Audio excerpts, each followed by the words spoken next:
Welcome back for the second segment of the June 3rd Trips and Traps. Andy Serling, Eric Donovan. All turf races to bring you in this segment. We'll start off with the Mount Vernon. This race from May 29th. It was race number 7. We're going to look at the 2 Chorus Music who went off the favorite in this race. I would say in a sad way this race was decided when they drew the post positions. But Alan Garcia's ride on the winner of this race, Gypsy Gumi, really had a lot to do with the final decision, as well as the way the race was drawn, because the 2 horses to beat, Gypsy Gumi, the eventual winner, and the 2 Chorus Music, who runs third, they're both horses with no speed in a relatively paceless race, and they both end up at the back of the pack.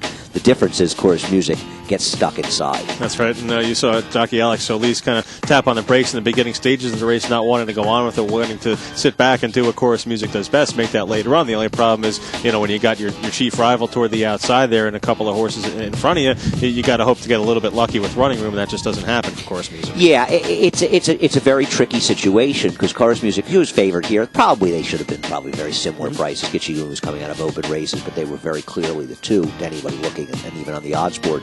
It's a tough situation for Alex, because she does her best running from well back in the pack, and you want to take her out of her game and stick her up close early. Then you risk her not having her kick at the end and Gypsy Gumi circling her and losing anyway. And then they say, well, you had her too close to the pace. So you dance with the girl that brought you there. Unfortunately, what happened is it puts her in a tough spot because of the inside post position and the outside post position of her chief rival. And Alan Garcia rides so well here because he keeps him pinned in. It's not Alex's fault. He keeps him pinned in until the absolute last second. And when she finally goes out, she leaves no door for Chorus Music to make the move on the outside, so she has to go inside, and she's not going to have her strong rally inside encumbered by horses, and she doesn't have the room. Doesn't have the room right now. I thought late things kind of opened up for Chorus Music here, but clearly by that point, Gypsy Gumi had a major jump on Chorus Music, and finishes up okay here.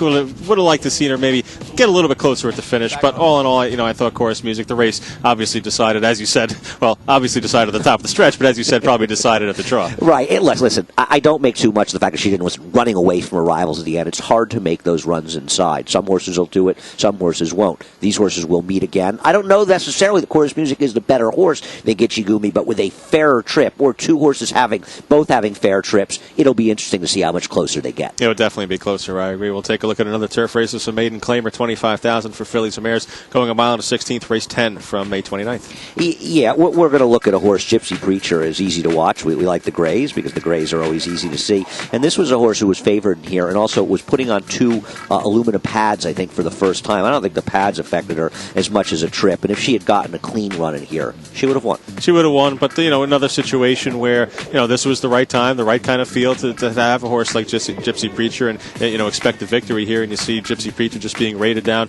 inside in the middle of the pack there beneath jockey Javier Castellano. To this point seems like he's working out a pretty good spot for him. Yeah, he gets a good. It's not dissimilar. It's funny if you watch the race that she ran last time at Gulfstream, the race before this. She had a similar trip, except she got badly shuffled out in that race and should have won. It's been 2 straight times that Gypsy Preacher should have won, and one of the reasons she gets herself in trouble is her general lack of speed. And it's these turf courses. It's all good and fine when you get fairly run turf races, but when you don't have much speed and it's the summer and the courses get firmer, you end up becoming a victim to horses that have maybe slightly less talent than you, but more tactical speed. Yeah, that's a good point. Another thing that Gypsy Preacher will have to contend with next time out is you got to figure the turf courses here are just going to get a little more harder during the summer and play a little bit more towards speed. You see a horse have a little bit of an issue there back up. I don't think that affected Gypsy Preacher at all. There was another horse that was affected there, but Gypsy Preacher was able to avoid that trouble. Yeah, she's getting a great ride by Javier. Nobody's riding better than Javier, frankly, around here, obviously with his big win day on Thursday of this week. She gets through on the inside. He's doing the right thing. What's he supposed to do? You got no room to swing outside. You swing outside, it's not the right move anyway. You've got the whole stretch to get through. Most of the time, you find room to get through. In this case, he didn't. Is it possible he overreacted a little and overcommitted to the inside there? Maybe, but it's easy to say that in retrospect. Yeah, it is. I think he had a horse that he thought had some run and just wanted to try to get a seam that the horse can deliver some run, but now you're kind of stuck in behind a triangle of horses in here, and even if the horse wants to finish, there's really nowhere to go. So a tough try there for Gypsy Preacher, who is obviously better than that, but a horse you have to be a little cautious with next time. Right, she's better than that and should have won this race with the perfect trip by about 3/4 of a length. And next time she runs in a similar condition, if there's a new face that looks a little bit better, I have no problem betting against Gypsy Preacher, even though she should have won this race. One more race to bring you. We'll go back to 7 furlongs. This is for fillies and mares. Now winners of 1 allowance. We're going to look at the 4 Dominant Currency. And Dominant Currency is one of those moto trip horses, not dissimilar to Higher Incentive that we showed in the first race. But this is one where there was not much speed on paper in here, and she was coming out of a big win at 5 furlongs in the turf. I think a lot of people expected to be on or near the lead, and especially considering the slow pace.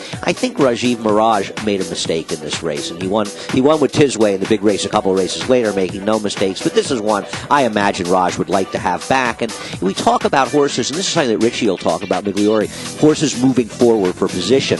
Well, it's just the opposite for Dominant Currency. She spends the whole race moving backwards and losing position. And you see, at this point, Dominant Currency's already lost a couple spots of position. It's just going to get worse as they come to the top of the stretch there, down toward the inside, just in behind horses, as horses outside of her on the flank outside there, and just, kind of gets in a spot here where it's going to need things to break away and get lucky, and that just doesn't happen. Yeah, I mean, Cosette, who had Jose Lozcano, she broke from the rail. She's out in the four-path, but Jose got victimized. He realized the pace was slow with his closer, and he tried to get in there. And by not being aggressive early and having the field bunch, Dominant Currency got put in that position of always just sort of being forced out of her position. And she's back to almost last. In fact, she is last at this point in the stretch. And she has not only last with no seam and nowhere to go. You'll see Raj sort of steady her a little bit back here and angle around horses, and she makes a little bit of the run. Then it just loses third by a head bob, but she's supposed to be up here. I mean, she could so easily have won this race. This would have been a much different race if she had gotten a little bit of an aggressive ride early. She could have put this field to sleep. And here you see coming up with a good finish there, just to photo for the third spot, come up a little bit short in the show photo there. But, I agree. I think a ride that could have been different from the start would have really made a big difference in here. And, the fact that the horse got kind of stuck in between horses at the top of the stretch, didn't have anywhere to go, and, Raj just kind of had to wait to pull her back and then loop to the outside. That had to cost her another few lengths. It really did. And we'll see if she comes back at 7. We'll see if she comes back at 6. She did break her maiden, we said, at 5 furlongs with 5.5 at Saratoga, 6 furlongs at Belmont. See where she runs. But Dominant Currency, in my opinion, deserves another chance. And we would like a chance from you to hear your thoughts. Trips and traps at NYRAInc.com. Thanks for watching.